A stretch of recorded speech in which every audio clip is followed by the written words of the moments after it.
This talk covers an incident that happened in 2003 when there were terrorist bombings in Caracas, and Raul Diaz was convicted and he was imprisoned.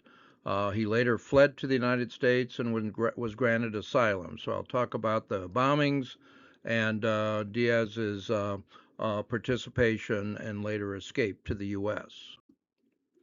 The bombings occurred on February 25th, 2003, at 2 o'clock in the morning. It was the first terrorist attacks in Venezuela's history, and it really shocked the country. There were very powerful explosions that devastated the Spanish and Colombian diplomatic missions in Caracas.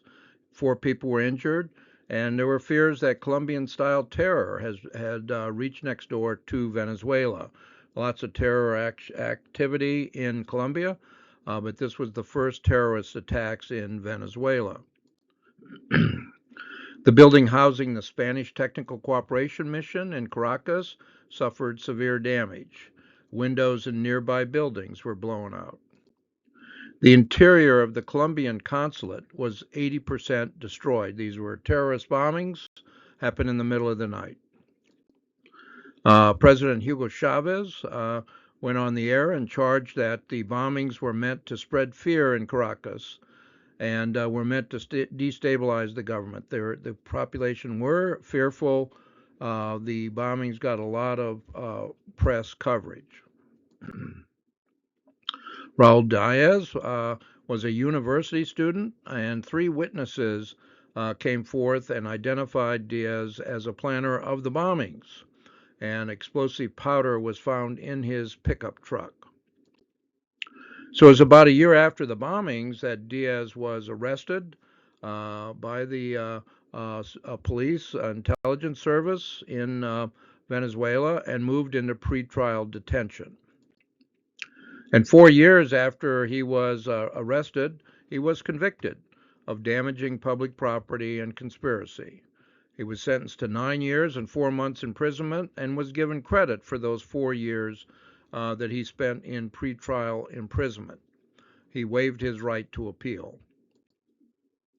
Now, a Republican Congresswoman, Ross Latinen, made a statement later saying she worked tirelessly for 6 years, urging the United States State Department to take action to free Diaz. She never really outlined what she did, but she was a big supporter and proponent of getting him out of jail.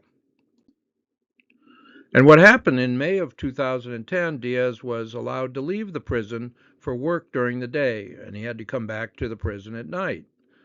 On September the 10th, 2010, he flew to the United States from Trinidad. He went from Venezuela to Trinidad, and then he flew to the United States from Trinidad and was admitted to the United States with a visa that had been issued by the U.S. Embassy in Caracas. Again, how did he get a visa to enter the United States? Did the Congresswoman have anything to do with that? These are things that are not known at this time. But what we do know is that the next day, September the 11th, 2010, Diaz appeared at a press conference with Ross Latinen in her Miami office, and she called him a hero and supported his request for asylum in the United States.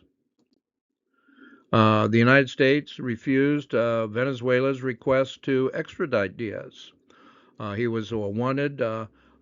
He'd been convicted of terrorist bombings, and they wanted to extradite him from the United States, and the United States wouldn't do that. And Diaz was granted asylum in the United States in 2012.